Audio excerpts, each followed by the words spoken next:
I'm Lisbeth from Nordic Dog Trainer here in Norway. We're going to talk about choices again. I've been doing that a couple of times before as well. We've had many different topics. If you go and click on the video, you can find all our recordings. Today's topic is choices. Previously, I've been talking about the importance of choices for our dogs. It is more important than you might even thought it were. At least I didn't realize how important it was before I started learning about it. And it's important, obviously, for the welfare, but also to build confidence. So if you have a dog that has some issues with anxiety or being a little bit nervous around people or other animals, then choices is part of what we do to help our dogs becoming more confident. So I just wanted to give 20 different examples today on different choices that we can actually give our dogs in our everyday life. Some of them is very easy to do, and some takes a little bit of planning.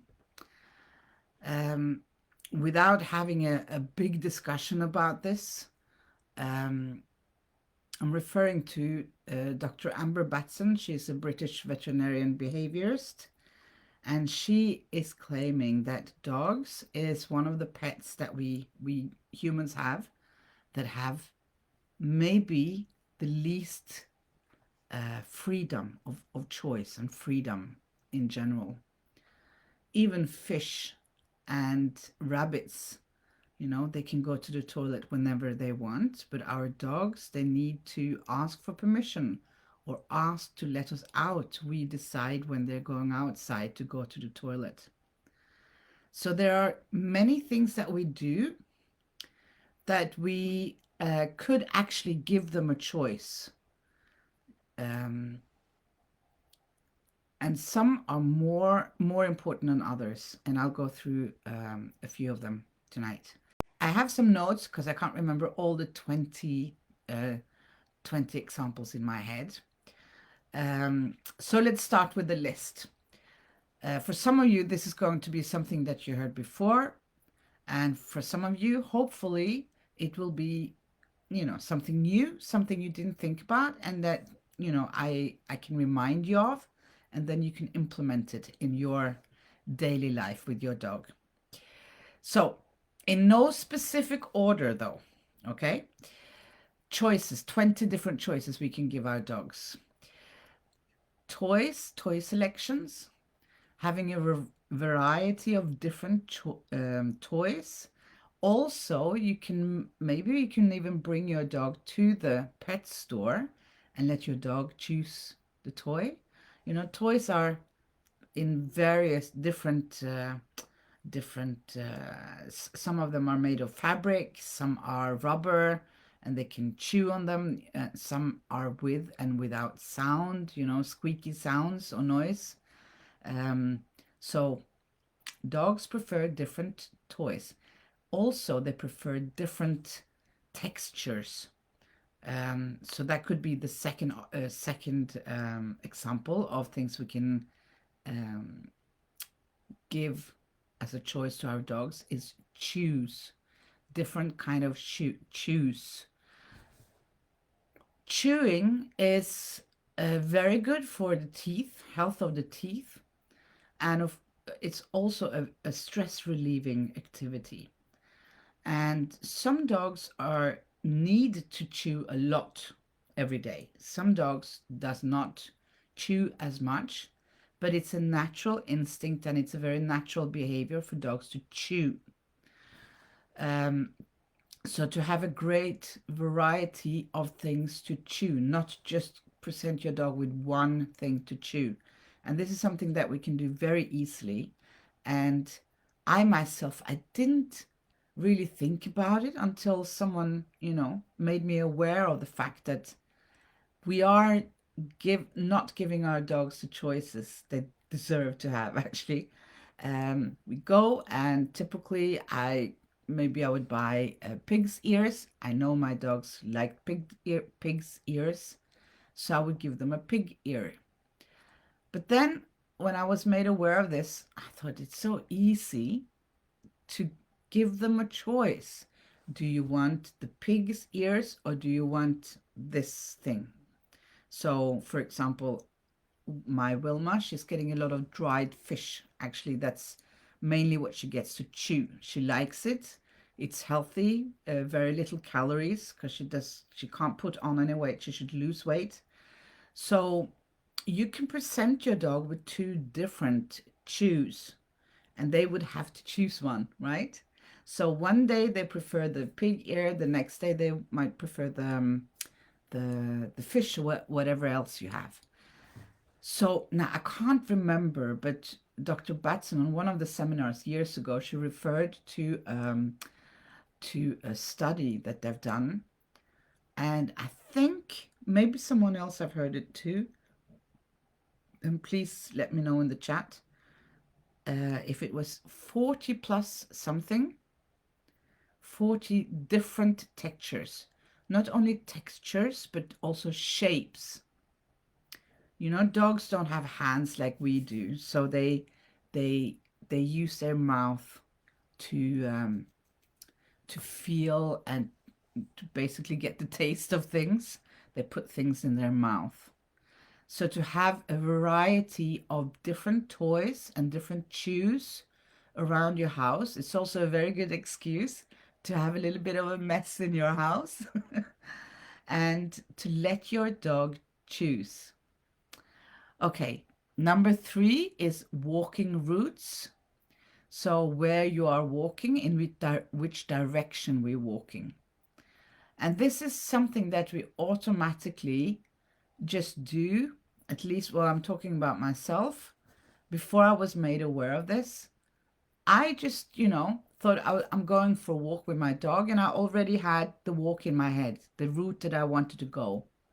And I stuck to the route because it was in my head. I just made the decision. But if your dog wants to walk to the left instead of right when you come to where the road is going apart, why not go to the direction your dog wants, unless you can't walk there, of course. But to follow your dog, and this has become for many years now, I've done this, let my dogs have a say on where and how long their walks are going to be. Um, I only have one dog, but I used to have many dogs. I used to have 6, 7, at the most I had 8 dogs. And of course it's difficult to let all 8 choose unless there was one direction or everyone wanted to go to. But when you have one dog, it's very easy because you only, need to listen to that one dog. And also for how long the walk is going to be. So it might surprise you if you take a Sunday and you prepare yourself for a walk, but you don't know for how long it's going to be. Um, the the um, the what you call it? I can't remember the word in English. People have gotten surprised. Our students who have done this have gotten surprised because they thought the walk would be longer. Because we always think that our dogs want to walk for a very long time or a very long distance, but not necessarily. If we stop when the dog stops and let them sniff and do whatever they want to do, roll around on the grass or wherever they want to do it. If we take our time and follow the dog's pace, it's likely that you'll be surprised that the walk is not going to be as far as you anticipated. And sometimes I'm even surprised. My Wilma, my dog now, she's 10 years old. She's healthy. Luckily, she's healthy. We live in the woods. We really live in the woods. I think I've shown you this before, but I can turn my camera around so you can see that I'm really telling the truth. So this is by choice. I live far away from the grocery stores, but very close to nice places to walk with my dogs. So I'm surprised. Some days, clearly, Vilma is very clear that she doesn't want to go for a very long walk. She wants to maybe stay outside for a while. I let her sniff. I let her, do whatever she wants to do. And then she turns around very clearly and she walks home. So walking uh, where your dog would choose to walk. If that's not a problem, then do it because it's the excitement of the smells. And does it really matter for you? It shouldn't, at least, because the dog's walks should be for your dog and not for you. If you're doing it for yourself, for your own health benefits, and you want to walk fast or far away, and your dog does not like to do that, then you need to do that on your own time, and then, take your dog out for your dog's walk, for his enjoyment of the walk. Okay, mealtime variations. You can offer different meal options. Um, Maybe if you see dry kibble, and wet food or raw food, see what your dog chooses.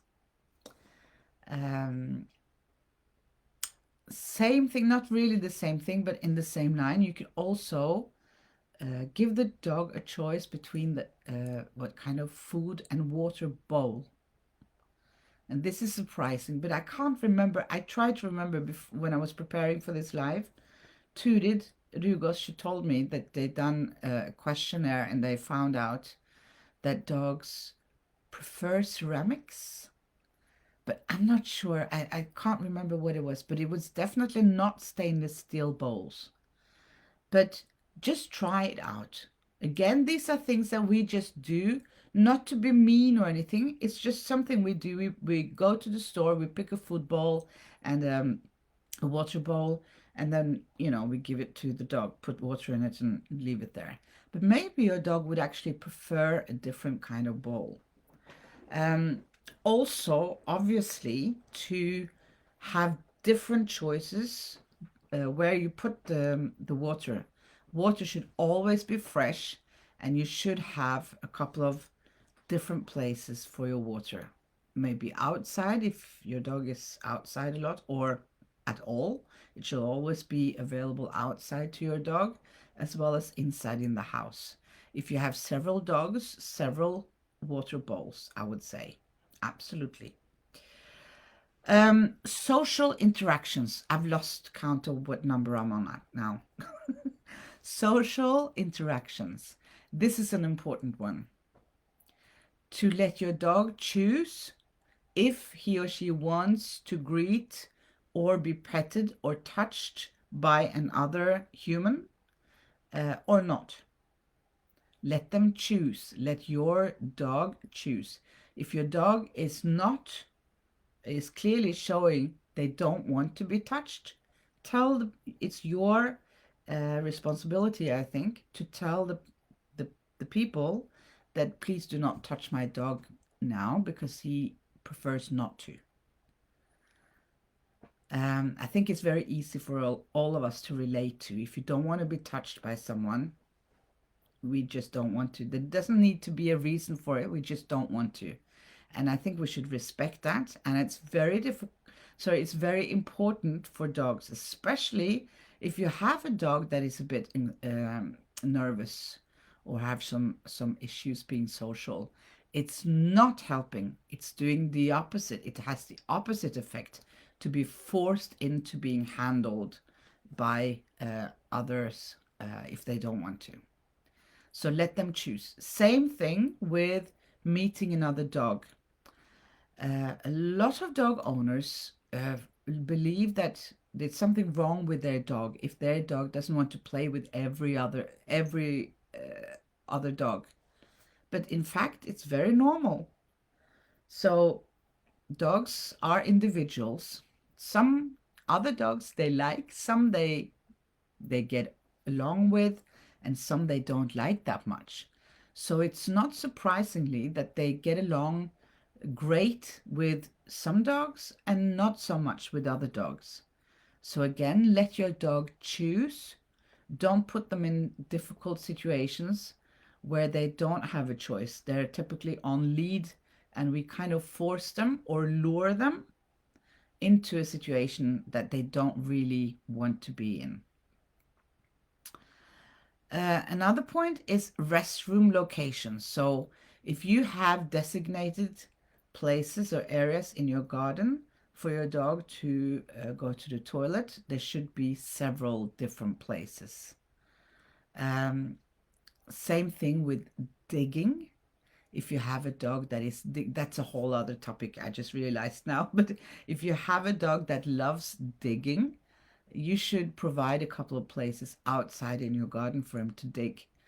But it should be a choice. So you should have at least two different places.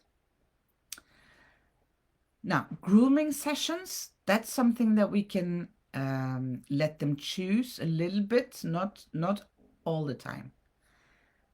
Sometimes we have to do things we don't like we all need to go to the dentist, but I don't know anyone who loves going to the dentist. I know a lot of people who don't mind, but most people are not looking forward to going to the dentist. But still, we have to do it, right? So, same thing with dogs. Sometimes they have to go to the vet. Sometimes we have to clip their nails. Yeah. So, there are a few things we have to do: clip their nails, clean their ears, teeth. Depending on your dog, maybe brush their fur and so on. But it's the way we do it and how we do it and how much we do it.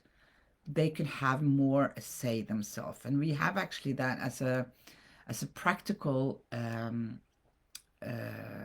assignment in our level 2 course, where the students are filming themselves doing some kind of grooming or clipping nails or interactions of that kind with their dogs. And then they can watch the film and see how their body language is when they are interacting with the dog in these situations. And we can clearly see the calming signals the dogs are showing, and that we might want to do things a little bit different. So let them have a break when you do this. If you're clipping the nails and your dog doesn't really enjoy it, clip a nail or two, have a little break, and then, do it again. You don't have to do everything in 5 minutes. Next one on my list is to choose their quiet time. And this one I think is also very important, is to respect that they respect if they are sleeping. Okay. I am not sure if my camera just went off. Something happened. My screen is black. I don't know how to fix that, to be honest, because I saw the light on my camera just switched off. No. Oh, no. This is not good. Okay. Okay. I will come back in just a minute. So, I'm back. I have no idea. It's out of my control, seriously. But I am back. So we were talking about social interactions. I was talking about quiet time. Okay. To make sure and to respect if your dog wants to sleep or rest, do not wake him up. I know it's very tempting. We want to pet our dogs. We want to be close to them. We want to, just touch them, especially if you have a puppy. They're the cutest creatures on earth, I think. And we just really want to touch them. But please don't. Respect your dog, because being woken up is really not nice to anyone, right? So when they are resting or sleeping, just have it as a house rule. Do not touch. Very simple house rule. No people are allowed to touch the dog when it's sleeping or resting. Okay. Next one is to to provide more choices for exploring. And this is a little bit connected to enriched environment, which we talk about quite often as well. Now, it's a bit tricky to ask your dog, hey, Wilma, do you want to go to the beach today? Do you want to go in the woods or do you want to go into town? Of course, they can't tell us. Today, I would like to go into town. I wish, I really wish, but they can't. So it's our job to offer them different, more opportunities, not different, but more opportunities of different environments to explore. So when you go to a new environment, you should do that at least once a week, I think, at least once a week. Let them explore, let them have the choice to stop and smell new things or places, whatever they want to smell. That's a choice as well. Now, this might work for some for some not. I agree. Car rides. So depending on your car and depending on your dog, maybe your dog can have a choice of where to be in your car. And I know all the safety rules, and I'm not asking you to violate any safety rules for you or your dog or anything like that. But there are seat belts for dogs, so they can actually be secured by this car seat belt in the back seat.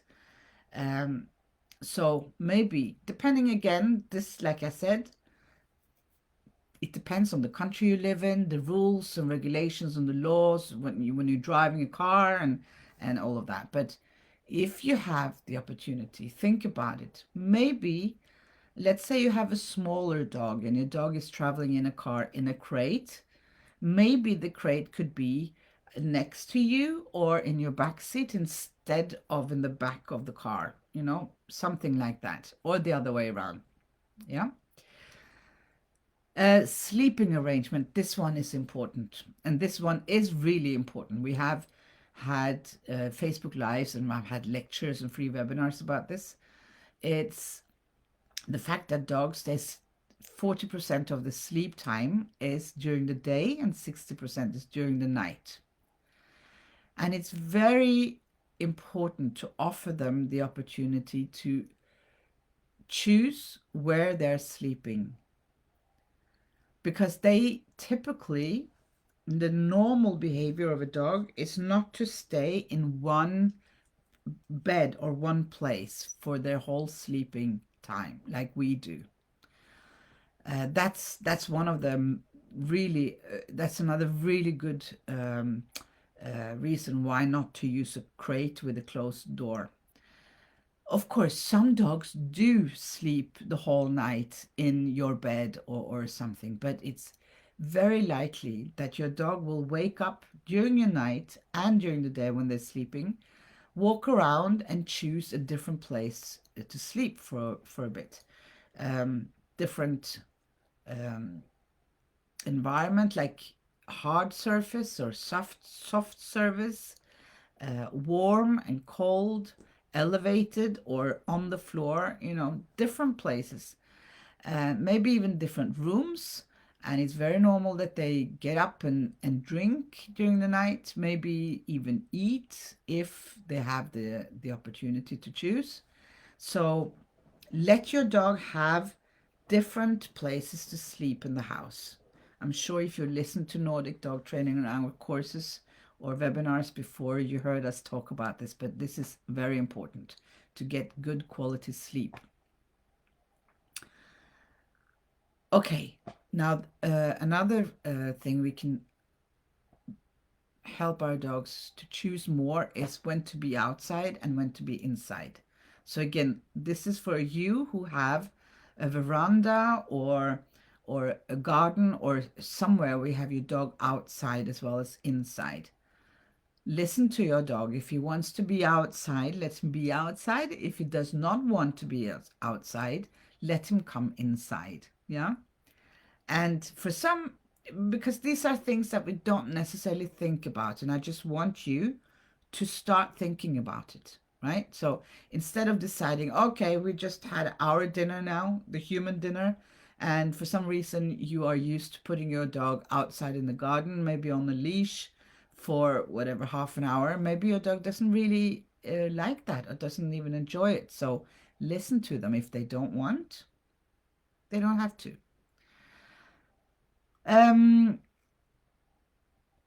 Okay, rest breaks is also one of the choices. We can give the dogs more of a choice on when to have breaks in situations when they're playing with dogs or just socializing with other dogs. If your dog doesn't want to play anymore, they very clearly tell us using their calming signals. So you need to learn the calming signals so you can see when your dog needs and wants a break in case the other owners or the other dogs doesn't, because this happens quite a lot, unfortunately. Also, breaks during training sessions. If you're doing any kind of training with your dog, make sure that your dog gets plenty of breaks to rest. It doesn't have to be for a very long time, but they just need to have a break um, once in a while. And the more, the better actually. The more often you offer these breaks, the better. So typically, when I used to do courses, which I don't do anymore, the same way I used to do 8 years ago. Um, we just did training, maybe a minute or two, and then I said sniffing break. We called it sniffing break. And that meant that the dog owner should put a very long leash or, let out a long leash for the dog and follow the dog, let the dog sniff for a few minutes to just have a break. Um, Choose, I already talked about in the beginning, so that was my number 19 on my notes. The last one is actually choosing their harness. We're talking a lot about harnesses. So to find a well-fitted harness, and maybe there are more than one type of harness that is fitting well to your dog. So why not let your dog choose? That you take him to the pet store or you order the harnesses home. Anyhow, in some way or another, you let your dog wear the harness, then you observe how your dog walks, moves around with the harness, and presuming it's a well-fitted harness, let them choose which one. And the last one, I have an additional one, and this is, I don't want anyone to misunderstand this, but I'm just going to tell you a story instead, just to give an example. So when I had, at the time, I think I had 6 or 7 dogs. I was living here in this house in the woods, and I was doing the walks off leash. And one of my dogs was quite old. His name was Moses. It was also a basset hound. Lovely, very intelligent senior dog. But he got older and he didn't want to walk that far anymore. And some days he did not want to walk at all. So by choice, he stayed at home and I let him. But again, this is my story, because we live in a place, there's a big garden he can walk around in. He could be outdoors as much as he wanted to. And he could come for a walk with us, but he chose not to. And that's the important thing here. Some days he chose not to. And he would stand on the staircase outside the door of the house. And I would even stop and turn around and say, Moses, are you sure you don't want to come? And then he just looked at me and he walked inside again. And I thought, that's his choice. He clearly doesn't want to come for a walk with us today. So I don't want you to misunderstand this. I'm not saying that you should not walk your dogs or stop walking your dogs, but let your dogs have uh, more say in how long they want to do the walk for and where, and depending on the weather maybe as well and the age. You don't have to walk for an hour in pouring rain. If your dog doesn't enjoy it, don't do it. But still, your dog needs to go out, to be able to go to the toilet and so on. So, if it's really bad weather, you don't need to go for long walks. Okay? So, to sum up, we have a variety of things we can let our dogs choose. I think more than we realize.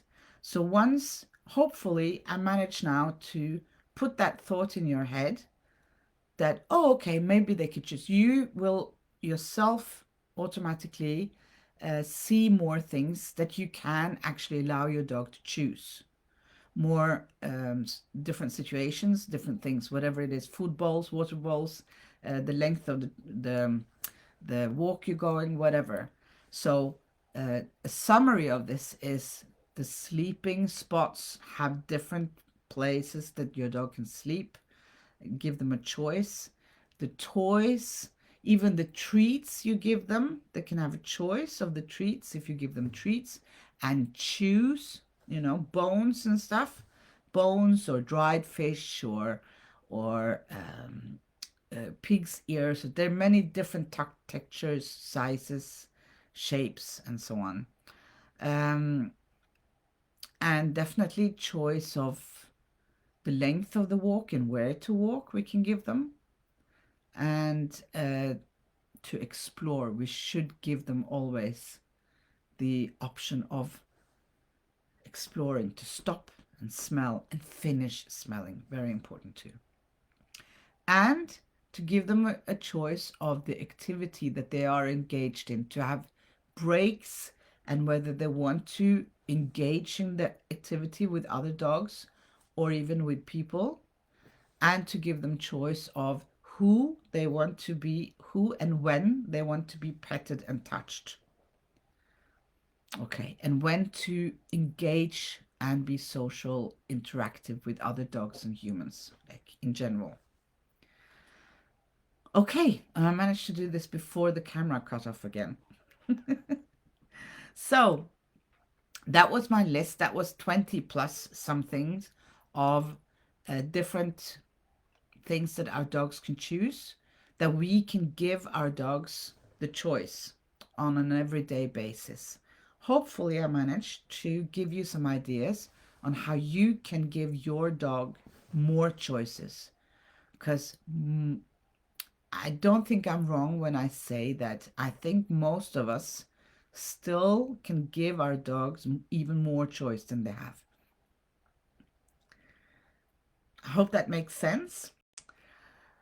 So be nice to your dog. Give him or her more choices. Be kind to yourself and your dog. Have a nice walk wherever you are walking your dog. Let your dog choose tomorrow and this evening, depending on where you are, the time zone. If you're going out for another walk today, just try it. Just see.